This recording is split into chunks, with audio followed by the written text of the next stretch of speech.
Assalamualaikum warahmatullahi wabarakatuh, sahabat mata netizen. Oke, teman-teman semua, ini kita akan mencermati perkembangan dunia otomotif. Dan ini adalah BYD, Build Your Dream. Ini produsen Cina yang berkembang. Seiring itu dia terus mengembangkan produk perusahaannya di Indonesia.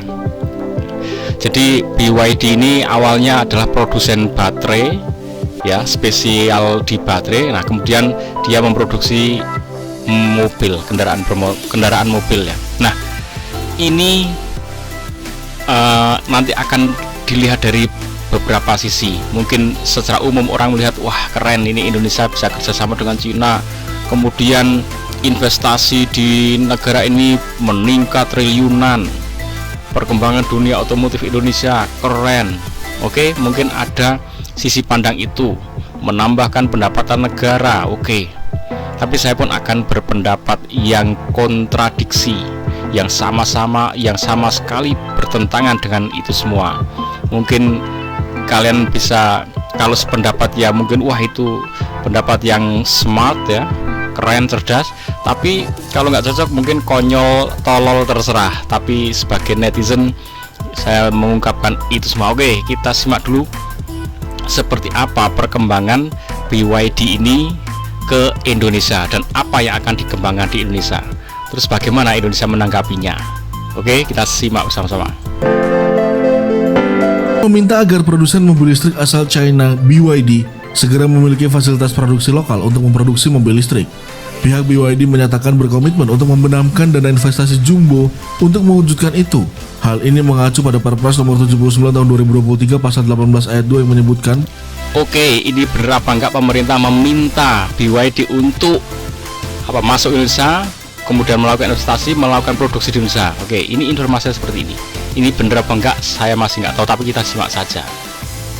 Perusahaan industri KBL berbasis baterai dapat melakukan percepatan proses perakitan di dalam negeri dalam masa atau jangka waktu importasi dalam keadaan utuh sampai dengan akhir 2025. Deputi Bidang Koordinasi Infrastruktur dan Transportasi Kementerian Koordinator Bidang Maritim dan Investasi Rahmat Kaimudin mengatakan, setelah melewati 31 Desember 2025, impor mobil listrik utuh akan dikenakan biaya masuk dan juga pajak penjualan barang mewah atau PPNBM.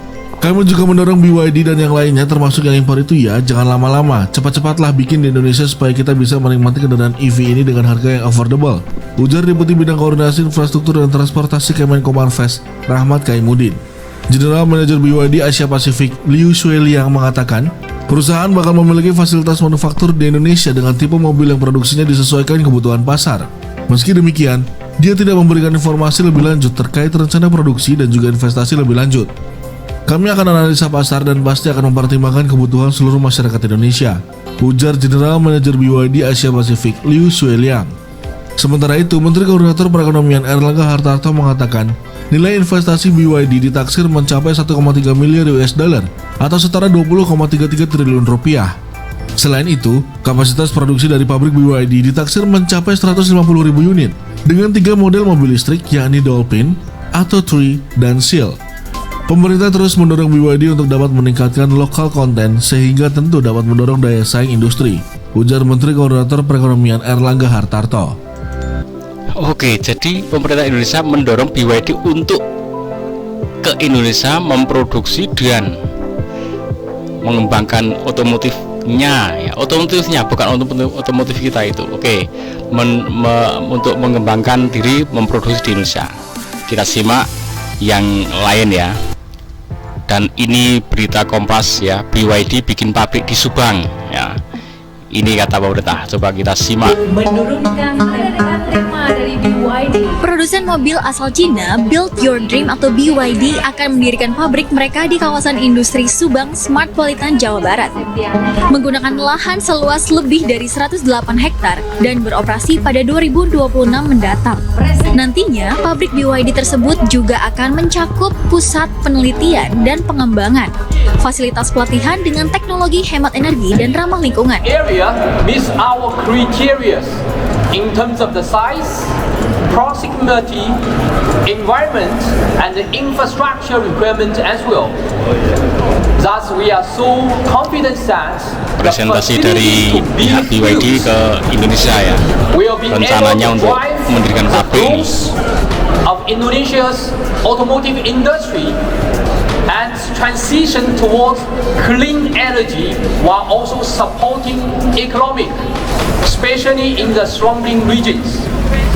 Driving experience. Terkait hal ini, Deputi Bidang Koordinasi Infrastruktur dan Transportasi Kemenkomarves Rahmat Kaimuddin mengatakan, pihaknya mendukung keputusan BYD untuk melakukan produksi di Indonesia. Rahmat mengatakan, pemerintah berkomitmen untuk terus mendorong percepatan penyerapan kendaraan listrik. Hal tersebut sudah dilakukan lewat berbagai peraturan yang dibuat khusus untuk EV. Harapan kita tentunya kerjasama antara BYD dengan supply chain di Indonesia ini semakin lama semakin baik, dan juga tentunya bisa mendorong program pemerintah untuk dekarbonisasi terutama dari sektor transportasi. Oke, mari sekarang kita kulik ya. Yang pertama, ini katanya ini beritanya, pemerintah mendorong BYD Cina ini untuk melakukan percepatan bisa memproduksi mobilnya di Indonesia. Ini tujuannya apa? Supaya otomotif Indonesia maju, kemudian investasinya di Indonesia sampai berapa tadi, 20 triliun. Oh ya, itu uang besar, investasi yang besar, sehingga ini untuk kemajuan pendapatan negara. Oke, itu benar. Sekarang saya akan menurut pemandangan saya sebagai netizen ya, ini kita itu jadinya kayak konyol tolol loh. Kita hanya nongkrong nungguin Cina berinovasi, mereka terus berkreasi, memproduksi supaya menghasilkan kendaraan terbaik ya. Terus kita tuh bilang, hei Cina, kamu terus berkreasi ya, saya tak nonton kamu. Nanti kalau udah jadi, kamu bikin pabrikmu di tempatku ya, aku nanti tak ngerakit, terus tak jual di negaraku, rakyatku siap membeli. Apakah hanya di situ pencapaian otomotif negara ini? Kalau seperti ini, sorry to say, ini namanya cuman ya sudah nonton, kemudian biar mereka, kalau udah jadi kita yang masarin, dijual di tempat kita jadi konsumen, pembeli. Walaupun itu dibalut dengan kerjasama yang seperti itu ya, bikin pabrik di Indonesia. Itu bukan pabrik, itu cuman merakit. Kalau merakit di kampung aja bisa, nggak harus di pabrik besar yang difasilitasi oleh negara. Oke, jadi ini ya satu sisi oke lah, ada sedikit perkembangan untuk income negara ini. Tapi secara esensi ya, kami sebagai netizen, sebagai warga sangat prihatin kalau negara ini hanya melihat dan ingin pencapaian hanya sekedar begini-gini aja. Melihat mereka berkreasi, kemudian dipersilahkan masuk, didorong, ayo segera selesaikan proyekmu, kalau udah segera dibikin di negaraku. Itu kan kalau kasarnya seperti itu, terus nanti aku tak beli. Nah, seperti itu.